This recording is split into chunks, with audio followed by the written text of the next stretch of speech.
श्री स्वामी समर्थ. स्वागत आहे तुमचं माझ्या यूट्यूब चॅनलवरती. आजचा दिवस तुम्हाला खूप छान सुखाचा समाधानाचा जाऊ देत, हीच मी स्वामींच्या चरणी प्रार्थना करते आणि आजच्या या नवीन व्हिडिओला सुरुवात करते. आपल्या प्रत्येकाच्या घराण्याची एक कुलदेवी असते. कुलदेवी आपल्या कुळाचा उद्धार करणारी असून वंशवृद्धी करणारी असल्याने प्रत्येकाने रोज आपल्या कुलदेवीचा देवघरामध्ये टाक असेल, मूर्ती असेल, फोटो असेल तर त्याची नित्यनेमाने पूजा करावी. त्याने ती आपल्या परिवारावरती खुश राहून आपले व परिवाराचे रक्षण करते. आपल्यावर व आपल्या परिवारावर येणारे संकट व आपत्ती दूर करते. कुलदेवीच्या नित्यसेवेने सर्व प्रकारची सुखे, संपत्ती, आयुष्य याची वृद्धी होते. पण जर तुमच्या हातून कुलदेवीची सेवा घडत नसेल तर अनेक अडचणींचा, समस्यांचा सामना तुम्हाला करावा लागू शकतो. बऱ्याच जणांना तर त्यांची कुलदेवी माहिती नसते, त्यामुळे ह्या अडचणी त्यांच्या आयुष्यामध्ये येतात. आणि बऱ्याच जणांच्या बाबतीत सांगायचं झालं तर त्यांच्या देव्हाऱ्यात कुलदेवीचा फोटो असतो, मूर्ती किंवा टाक असते, पण त्यांची सेवा त्यांच्या हातून घडत नसते.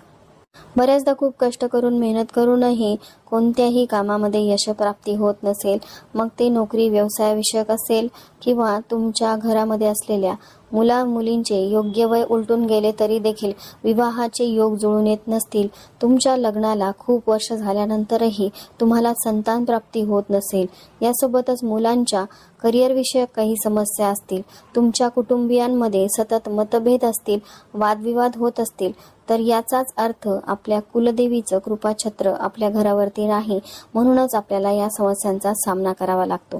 तर आजच्या या व्हिडिओमध्ये मी एक अतिशय प्रभावी सेवा तुमच्यासोबत शेअर करणार आहे. या सेवेमुळे तुम्हाला कुलदेवीचे आशीर्वाद प्राप्त होतील आणि तुमची कठीणातील कठीण इच्छापूर्ती होईल. तर या सेवेमध्ये फक्त 11 मंगळवार तुम्हाला कुलदेवीला ही एक वस्तू अर्पण करायची आहे. तर ही वस्तू कोणती आहे, नंतर त्या वस्तूचं तुम्हाला काय करायचे, ही संपूर्ण माहिती जाणून घ्यायची असेल तर व्हिडिओ स्किप न करता शेवटपर्यंत बघा. चॅनलवर पहिल्यांदा आला असाल तर नक्की सबस्क्राईब करा आणि असेच नवनवीन माहितीपूर्ण व्हिडिओ बघण्यासाठी बेल आयकॉनलाही क्लिक करा. त्यामुळे जेव्हाही मी नवीन व्हिडिओ अपलोड करेल तेव्हा त्याचं नोटिफिकेशन सर्वात आधी तुम्हाला मिळेल आणि तुम्ही एक पण व्हिडिओ मिस करणार नाही. आता कुलदेवीची सेवा करण्यासाठी आपल्या देव्हाऱ्यामध्ये कुलदेवीचा टाक, फोटो किंवा मूर्ती असणं आवश्यक आहे. तो नसेल तर तुम्हाला तो आणून स्थापित करायचा आहे. कुलदेवी माहिती नसेल तर ती तुमच्या वरिष्ठ मंडळीकडून तुम्हाला माहिती करून घ्यायची आहे आणि त्यानंतर तुम्हाला देवीच्या सेवेला सुरुवात करायची आहे. पण तुमच्या घरच्यांना देखील कुलदेवी कोणती आहे याविषयीची माहिती नसेल तर त्यांनी कोणत्याही देवीची उपासना करून 99 मंत्राचा रोज 108 वेळा जप करावा. या उपायामुळे सुद्धा तुम्हाला तुमची मूळ कुलदेवी कोणती आहे याविषयीची माहिती मिळेल. तुम्हाला स्वप्नामध्ये तसा दृष्टांत मिळेल किंवा तुमच्या जवळची एखादी व्यक्ती तुम्हाला तुमच्या कुलदेवी विषयक माहिती सांगेल. असा अनेकांचा अनुभव आहे. आपल्या घराण्याची जी ही कुलदेवी असते तिची सेवा आपण करतो त्यावेळेस आपल्या मुला मुलींचे शिक्षण, करिअर, वर्तन योग्य प्रकारे होऊन त्यांचा विवाह योग उत्तमरित्या घडून आणण्याचे कार्य आपली कुलदेवी करत असते. यासोबतच परिवाराचे आरोग्य उत्तम ठेवून बाहेरील बाधा, करणी, नजरदोष यापासून आपल्या कुटुंबाचे संरक्षण करते आणि सगळ्यात महत्त्वाचं म्हणजे आपली सर्व प्रकारे उन्नती करून आर्थिक बाजू भक्कम करते. त्यामुळे ज्यांना आपली कुलदेवी माहिती आहे त्यांनी निदान कमीत कमी वर्षातून एकदा तरी आपले मूळ स्थानी कुलदेवीच्या दर्शनाला जाऊन तिची ओटी, चुडा भरून मानसन्मान करावा, नाक घासणी करून क्षमायाचना करावी आणि सर्वांच्या सुखाची विनंती करून घरी परत यावे. तेथून आल्यावर घरात रोज तिची पोथी, पारायण, स्तुती, मंत्र जप 2 वेळा आरती करावी. त्याने ती कायम आपल्यावरती प्रसन्न राहते. तर पहा, ही जी सेवा किंवा उपासना आपल्याला देवीची करायची आहे ती आपल्या इच्छित कार्यासाठी करायची आहे. इच्छा कोणतीही असू शकते. तुमच्या मुलाला मनासारखी नोकरी मिळावी किंवा मुलीचा विवाहाचा योग जुळून यावा, उपवर मुलगा असेल त्याचे विवाहाचे योग जुळून यावेत किंवा तुमच्या लग्नाला बरेच दिवस झाल्यानंतरही तुम्हाला संतान प्राप्ती होत नसेल तर त्या इच्छित कार्यासाठी आणि सगळ्यात महत्त्वाचं म्हणजे आर्थिक भरभराटीसाठी देखील तुम्ही ही सेवा करू शकता. तर पहा, ही जी सेवा आहे कुलदेवीच्या वाराप्रमाणे करायची आहे. जर तुमची कुलदेवी ही तुळजापूरची तुळजाभवानी असेल तर तिचा वार हा मंगळवार असतो. तर सगळ्यात आधी तर तुम्हाला तुमच्या कुलदेवीचा वार माहिती करून घ्यायचा आहे.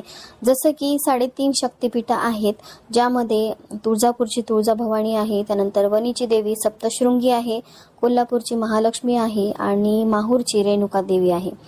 तुळजापूरची तुळजाभवानी आई असेल किंवा सप्तशृंगी देवी असेल किंवा रेणुका देवी असेल यांचा वार जो आहे तो मंगळवार आहे आणि कोल्हापूरच्या महालक्ष्मीचा वार जो आहे तो शुक्रवार आहे. तर तुमची जी ही देवी असेल कुलदेवी तिच्या वाराप्रमाणे तुम्हाला ही सेवा सुरू करायची आहे.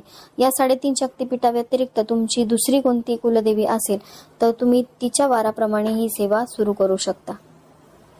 मंगळवार आणि शुक्रवार हे 2 देवीचे वार असतात, त्यामुळे तुमच्या देवीच्या वाराप्रमाणे 11 मंगळवार किंवा 11 शुक्रवार तुम्हाला ही सेवा सुरू करायची आहे. तर ज्या दिवशी तुम्ही या सेवेला सुरुवात करणार आहात, आता पहिला मंगळवार जो आहे त्या दिवशी तुम्हाला पहाटे लवकर उठायचं आहे. उठल्यानंतर घराची अंगणाची स्वच्छता करून घ्यायची, त्यानंतर आंघोळ करायची आहे. 11 मंगळवार तुम्हाला उंबरठ्यावरती हळदीचं लेपन करायचं आहे. त्यानंतर सगळ्यात आधी तुम्हाला देवपूजा करायची आहे. देवपूजा झाल्यानंतर या सेवेसाठीचा संकल्प करायचा आहे. संकल्पामुळे आपण त्या सेवेशी बांधले जातो आणि ती सेवा आपल्याकडून करून घेतली जाते. त्यानंतर शुद्ध गाईच्या तुपाचा एक दिवा लावायचा, कारण कोणतीही सेवा ही अग्नीच्या साक्षीने होते.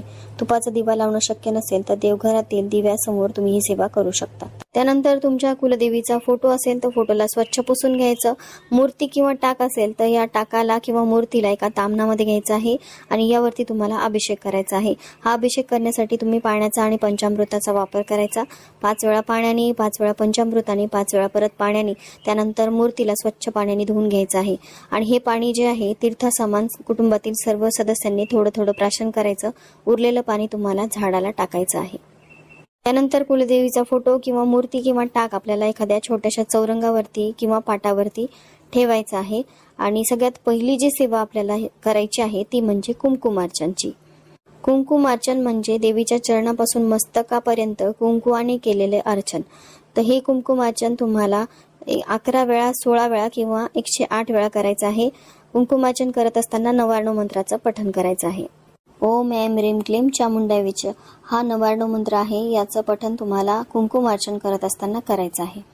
आता त्यानंतर जे कुंकुमार्चन केलेलं कुंकू आहे ते तुम्हाला एखाद्या डबीमध्ये जमा करायचं आहे. हेच कुंकू तुम्ही प्रत्येक मंगळवारी किंवा शुक्रवारी देवीवरती कुंकुमार्चन करण्यासाठी वापरू शकता. वारंवार या कुंकुवावरती सेवा झाल्यामुळे या कुंकुवामध्ये प्रचंड शक्ती निर्माण होते आणि ज्यावेळेस तुम्ही एखाद्या महत्त्वाच्या कामासाठी घरातून बाहेर पडता त्याआधी हे कुंकू तुम्ही कपाळी लावून गेलात, तुम्ही ज्या कार्यासाठी घराबाहेर गेलेले आहात त्या कार्यामध्ये तुम्हाला यश मिळतं. एवढी प्रचंड ताकद या कुंकुवामध्ये असते. कुंकुमार्चन झाल्यानंतर देवीला 2 अतिशय महत्त्वाच्या वस्तू अर्पण करायच्या. तर त्याआधी देवीला सगळ्यात आधी आपल्याला हळदी कुंकू अक्षदा अर्पण करायच्या. धूप दीप ओवाळून घ्यायचा आहे. प्रत्येक मंगळवारी किंवा शुक्रवारी खडी साखरेचा नैवेद्य देवीला अर्पण करायचा. तुम्ही मंगळवारी किंवा शुक्रवारी खीर देखील बनवू शकता, पण प्रत्येक मंगळवारी तुम्ही जो नैवेद्य अर्पण केलेला आहे तो पुढचे मंगळवार तुम्हाला तोच ठेवावा लागतो. त्यामुळे काहीही शक्य नसेल तर साधी खडी साखर ठेवल्यामुळे सुद्धा देवी प्रसन्न होते. तर जो पहिल्या मंगळवारी नैवेद्य ठेवलाय तोच पुढच्या मंगळवारी तुम्हाला ठेवायचा आहे. त्यानंतर देवीला एक अतिशय प्रिय असणारी वस्तू आपल्याला अर्पण करायची आहे. ती म्हणजे गजरा किंवा वेणी आपण ज्याला म्हणतो, ती वेणी आपल्याला देवीला अर्पण करायची आहे. ती वेणी मोगऱ्याची असू शकते किंवा शेवंतीच्या फुलाची वेणी तुम्ही देवीला प्रत्येक मंगळवारी अर्पण करायची आहे. आणि त्यानंतर सगळ्यात महत्त्वाची वस्तू, ही वस्तू अर्पण केल्याशिवाय तुमची सेवा पूर्ण होणार नाही. ती वस्तू म्हणजे तुम्हाला एक पानाचा विडा देवीला अर्पण करायचा आहे. हा पानाचा विडा तयार करण्यासाठी तुम्ही 2 जोड विड्याची पानं घ्यायची आहेत. त्यावरती काच चुना लावायचा, त्यावरती बडीशोप टाकायची आणि त्यावरती थोडीशी खडी साखर ठेवायची. 2 केसराच्या पाकळ्या देखील तुम्ही टाकू शकता. त्यावरती तुम्हाला आठवणीने एक विलायची, ज्याला आपण वेलदोडे म्हणतो, ती ठेवायची आहे. आणि हा जो पानाचा विडा आहे तो तयार करायचा आणि सगळ्यात वरती आपल्याला एक फूल असलेली लवंग लावायची आहे. अशा प्रकारे तुम्ही पानाचा विडा देवीला अर्पण करू शकता. किंवा हाच विडा जो आहे तो तुम्ही खलबत्त्यामध्ये कुटून घ्या, त्याचं तांबूल तयार करा आणि ते तुम्ही देवीला अर्पण करू शकता. मंगळवारी ही सगळी सेवा झाल्यानंतर तुम्हाला सकाळ संध्याकाळ देवीची आरती करायची आहे. आरती करत असताना किमान एक वेळेस तरी कुटुंबातील सर्व सदस्यांनी आरतीला उपस्थित राहावं. इतर वेळेस घरातील कर्त्या पुरुषाने किंवा कर्त्या स्त्रीने आरती केली तरीही चालेल. त्यानंतर देवीकडे क्षमायाचना करायची. माझ्याकडून नित्य सेवा तुझी घडली नाही, पण इथून पुढे मी तुझी सेवा करेल. माझ्या कुटुंबावरती तुझा आशीर्वाद असाच राहू दे. माझ्या चुका तू पदरात घे आणि माझ्या इच्छा मनोकामना पूर्ण कर, अशी प्रार्थना देवीकडे करायची आहे. देवीला आपण जो नैवेद्य अर्पण केलेला आहे, ज्यामध्ये खडीसाखर आणि तांबूल, तर तो जो नैवेद्य आहे तो त्याच दिवशी किंवा दुसऱ्या दिवशी तुम्हाला कुटुंबातील सर्व सदस्यांनी मिळून खायचा आहे. बाहेरील व्यक्तीला हा जो प्रसाद आहे तो चुकूनही द्यायचा नाही.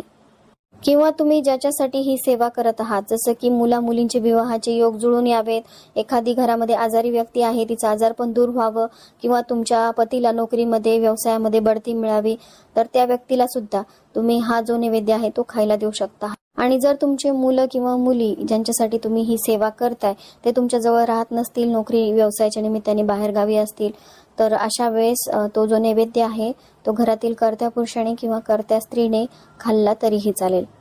सेवेदरम्यानच तुम्हाला तुमच्या कुलदेवीचा आशीर्वाद लाभू शकतो. पण जरी तुमची इच्छापूर्ती झाली तरी तुम्हाला तुमची संकल्पित सेवा जी आहे ती पूर्ण करायची आहे.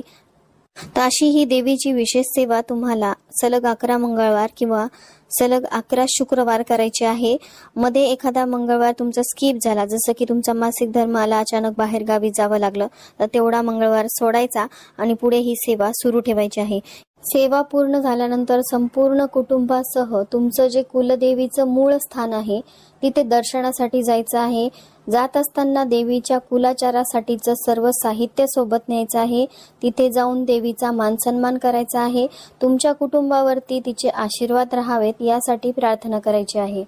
तुमची इच्छापूर्ती झाल्यानंतर कुलदेवीच्या मूळ स्थानी जाणं तुम्हाला लगेच शक्य नसेल, तर अशा वेळेस तुम्ही इच्छापूर्ती झाल्यानंतर वर्षभराच्या आत तिथे जायचं आहे आणि कुलदेवीचा सांगितल्याप्रमाणे तुम्हाला यथाशक्ती मान सन्मान करायचा आहे. पण जर तुम्हाला कुलदेवी कोणती आहे हे माहितीच नाहीये आणि तुम्ही कोणत्याही एका देवीची उपासना सुरू केलेली आहे आणि आता तुमची इच्छापूर्ती झाली आहे, तर तुम्ही सांगितल्याप्रमाणे 3.5 शक्तिपीठ जे आहे, ज्यामध्ये तुळजापूर, कोल्हापूर, माहूरगड किंवा सप्तशृंगी यापैकी एका ठिकाणी कुलदेवीच्या दर्शनासाठी जाऊ शकता आणि तिथे जाऊन त्या देवीचा तुम्ही मान सन्मान करू शकता. सांगितल्याप्रमाणे ज्यावेळेस तुम्ही 99 मंत्राचा जप करता तर तुम्हाला तुमची कुलदेवी ही स्वप्नात दृष्टांत देऊ शकते किंवा तुमच्या जवळचा एखादा नातेवाईक तुम्हाला तुमच्या कुलदेवी विषयीची माहिती देऊ शकतो. त्यामुळे या सेवेदरम्यान जर तुम्हाला कुलदेवी विषयी माहिती झाली तर नक्कीच तुम्ही कुटुंबासहित तुमच्या कुलदेवीच्या मूळ स्थानी दर्शनासाठी नक्की जा आणि आजवर न केलेली सेवा जी आहे ती करायला सुरुवात करा. आता ही तुमची सेवा पूर्ण झालेली आहे, पण तुम्ही नित्यसेवा मात्र इथून पुढे नित्यनियमाने करायचे आहे. यामुळे तुम्हाला कुलदेवीचे आशीर्वाद लाभतील आणि तुमच्या कुटुंबाभोवती कुलदेवीचं संरक्षण कवच तयार होईल. तर चला, झालेली सेवा कुलस्वामिनीच्या चरणी मी अर्पण करते. इथेच व्हिडिओ एंड करते. व्हिडिओ आवडला असेल, हेल्पफुल वाटला असेल तर लाईक, शेअर, सबस्क्राईब करा. भेटूया तशाच एका नवीन व्हिडिओ सोबत. तोपर्यंत सर्वांना श्री स्वामी समर्थ.